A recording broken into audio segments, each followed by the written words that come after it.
Hello everyone and welcome back to my channel. This is clearly not Disney Dreamlight Valley or Animal Crossing, but I have really been into The Sims lately. So welcome to my first Sims 4 speed build. I am no expert at The Sims, but I like to create cute things. So I'm going to try and give it a go and hopefully it might help inspire you, it might help encourage you to get back into The Sims 4 because who doesn't love to build cute things? And it is definitely possible in this game. This is probably one of the best games for decorating. Animal Crossing has so many limitations, but this is so realistic and so wonderful. It is free to play if you've never played it before. It is free to play currently and it will be forever, just the expansion packs you have to pay for. But you can definitely do some amazing things in the base game as well. So if you're an avid Sims player and coming and joining me, I am no expert, but I am giving it a go. I want to learn more. I want to improve my building skills. So that is what we're here to do, and that is what we're trying to do. And some people might be like, well, why are you recording this? Well, I'm recording it because it will be nice to be able to look back and see the different builds that I've done and the different ways that I can build in the future, hopefully, compared to the way that I build now. So we shall see. But I haven't actually said what we're building. I've decided to do a cute little cottage. Definitely starting off with tiny homes is kind of a good way to get a grasp on buildings. You can see there is another building in the background that I've done before. Maybe I'll move on to something a lot bigger. I did try doing a big build on stream, my first Sim stream, and that worked out. It looks kind of cute. It definitely needs a lot of work, but there's something there, there's something happening. So this cottage is all inspired by the pastel colours. There's lots of like little nods to the pinks and also the lighter colours. Mainly because of these flowers that are hanging down. They were so beautiful. I saw them and I was like, yes, this is going to help inspire me. And then also later on, I do use the cherry blossom trees, which just, I love with this build. So everything is kind of cute, cottagey. I'm imagining if I was to put a family in here, like a young single female adult who has maybe just moved out of their parents' home and like embarking on their first home in the world, where they're just getting a new job, and then maybe this won't be like a long-term house, but it's definitely cute. Alternatively, it would be great for an older, maybe elderly couple, although those stairs wouldn't be so great. But it is all on one platform, so there's no stairs in the actual house because it is so tiny. So yeah, like a retirement home would be cute as well, or maybe even just like a second holiday home in the country would be nice as well. So the main exterior for the house is done. I added in the little kind of conservatory area, which when I do come to decorating, I realize I probably should have made it a bit bigger so it was more functional, but it looks good from the outside. And then there's a few little entrance way on the porch, and we've got a little bit of build staggered out. There's some walls staggered out, and then the main kind of thing that I wanted to make the real accent piece when it comes to like looking when you first arrive at the house is definitely like the garden area and the walkway. So I've added in that stone path and then lots of stones with a slight overgrown feel to it, and then lots of flower beds, definitely inspired by like a country garden. And I wanted to incorporate some nice pinks and definitely try and get some purples in there as well to try and match what's going on the house itself.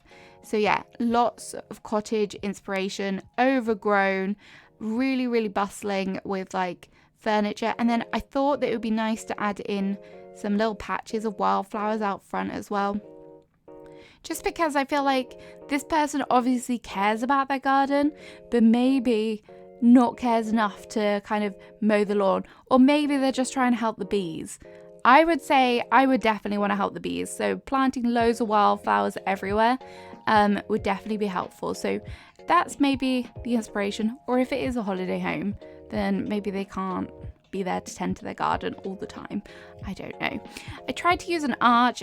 I thought it would look cute, but I didn't want it to block the whole entranceway, so I decided to get rid of that.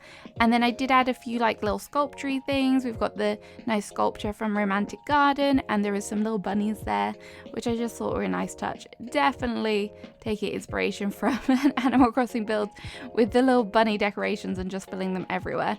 Yeah, so this is the process of filling out the other side of the garden.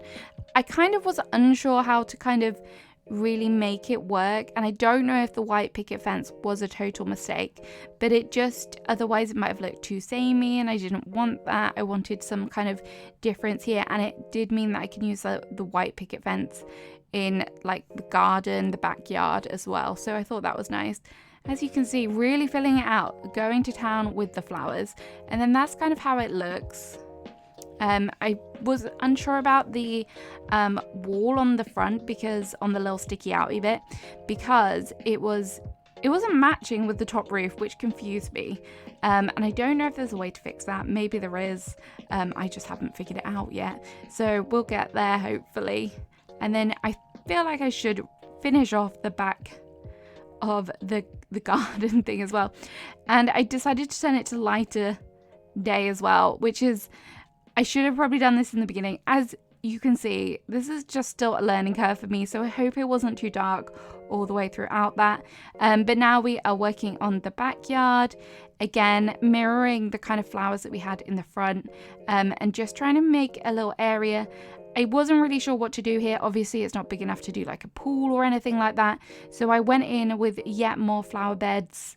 I just thought it would be nice underneath the kind of built up veranda. And then here I tried to build a little patio. I wanted it to be covered. I could have tried doing it with the roof, but I decided to try and do this so that I could get the flowers in. Yes, this was a problem. I don't know why it was such a struggle just trying to make them clip. I was using Alt, and I am using the BB Move Objects cheat as well, if you're confused as to how to get that there. But it did take a while, but patience was key, and I think that did definitely help create the feel that I wanted to for this cottage and the backyard over there.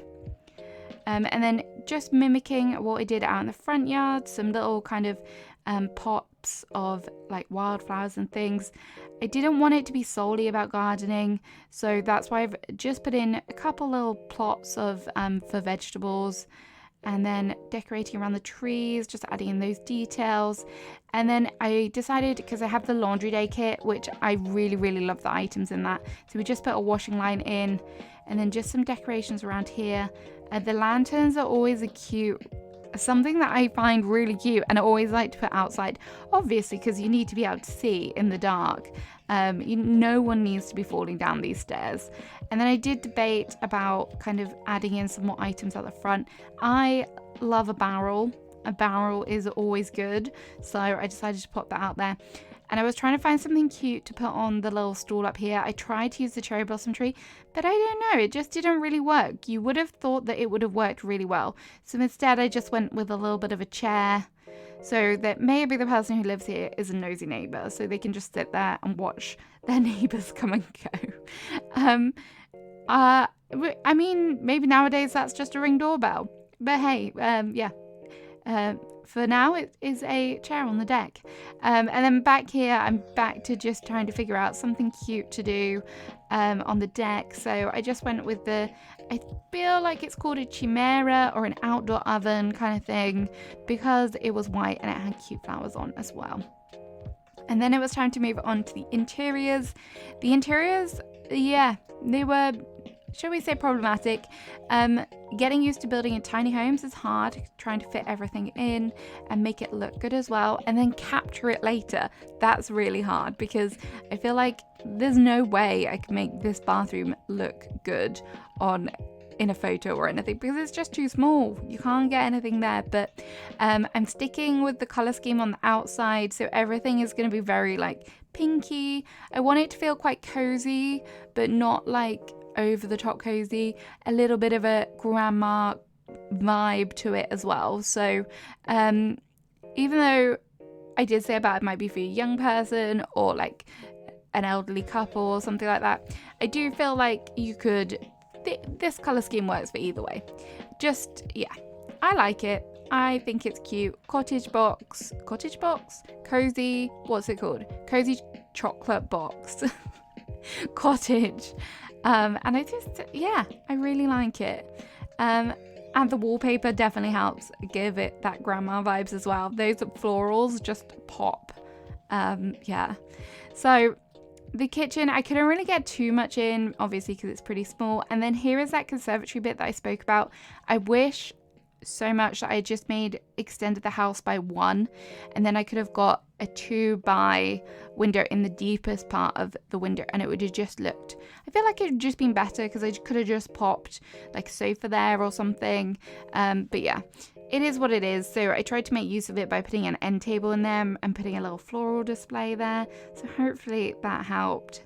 And then just trying to make it feel like there is room for stuff, so I just added in some different bits and bobs on the walls, like the coat hanger, which I love. A bookcase was definitely a must. Just trying to find the right one though was a little bit hard. A little dining area is really, really small. And a little coffee table, just so it didn't feel so wide.